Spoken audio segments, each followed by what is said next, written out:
Hello there mga kayang Starot. Magandang gabi po sa inyong lahat. Andito na naman tayo. Ang gagawin po natin ngayon is mag-tarot update po kay former President Rodrigo Roa Duterte, Part 3. So, ito po ay tungkol sa kanyang interim release na ito ba ay ma-approve or hindi. So, bago po tayo magsimula, paki-like and share po ang video na to at paki-subscribe po. Maraming salamat. So, simulan na po natin.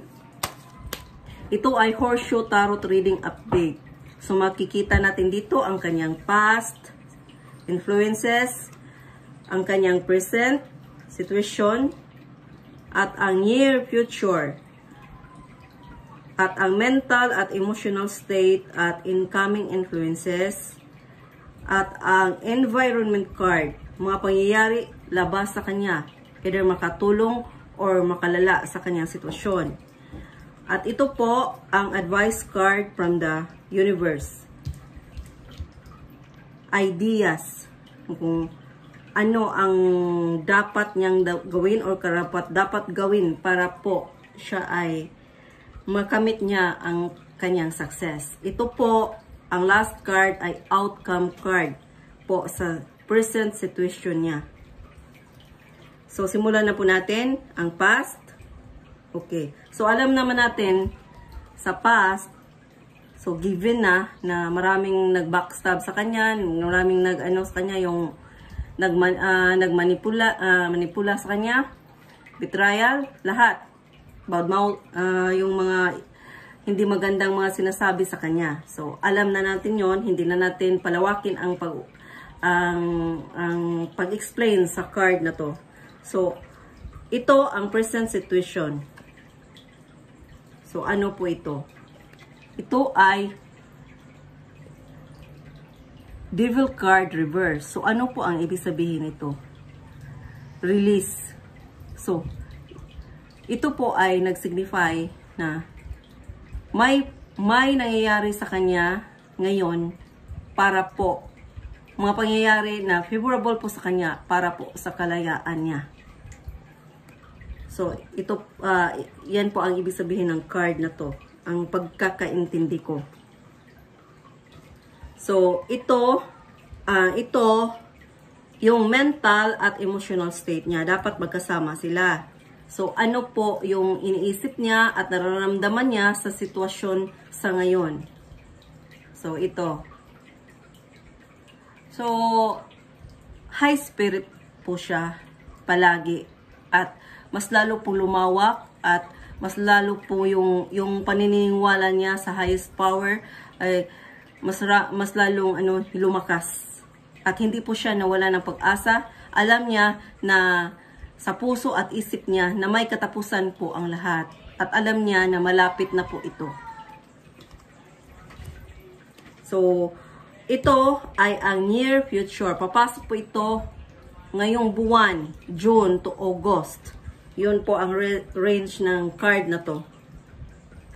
Okay. Alam ko, maraming sasaya sa mga Duterte supporters kasi ito ay travel card. So, ibig sabihin, may posibilidad na ma-approve po yung interim release niya kasi po ito ay lumabas na card. So, ang range po ng card na to mula ngayong June hanggang August. Yun po.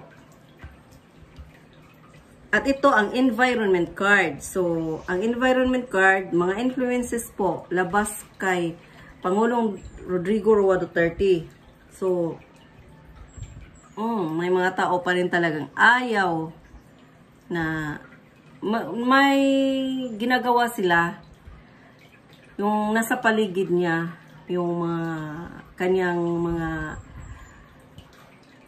kaaway or kaaway sa politika.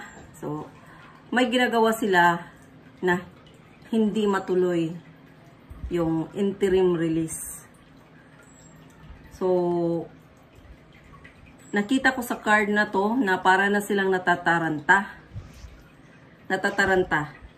So, gumagawa sila ng paraan para hindi matuloy yun. Yun lang po ang pwede kong sabihin. Kasi baka naman marami na naman pong magagalit. So, yan lang po ang nakikita ko sa card.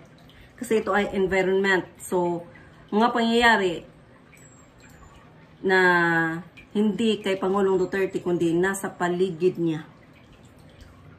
So, ito po ang advice card. So, ang advice card po, ito.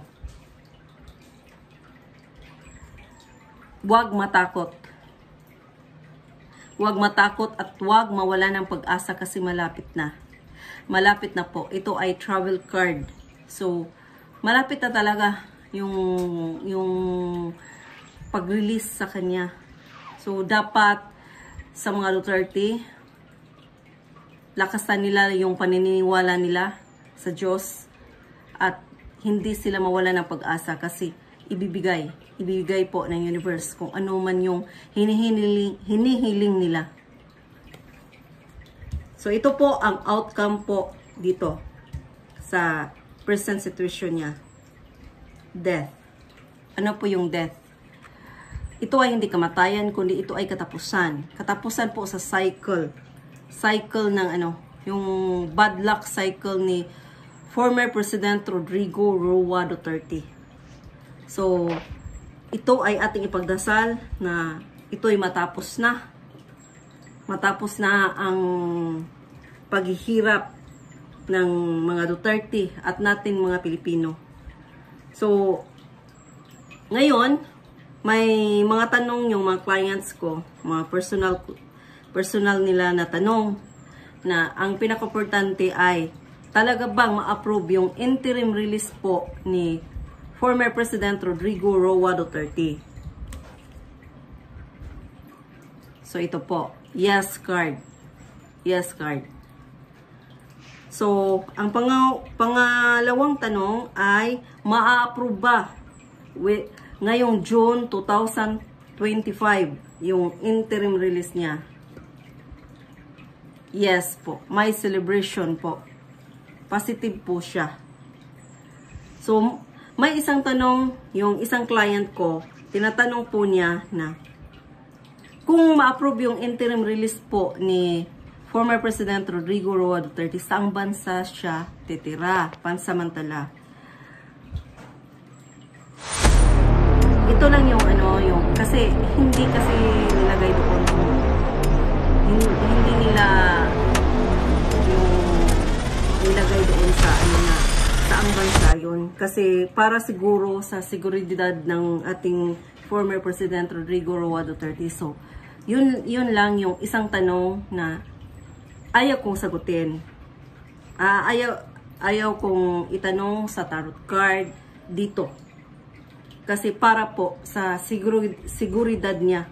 Kasi may rason po sila doon kung bakit hindi nila nilagay kung saang lugar yun. So, yun lang po. Maraming salamat po sa inyong lahat.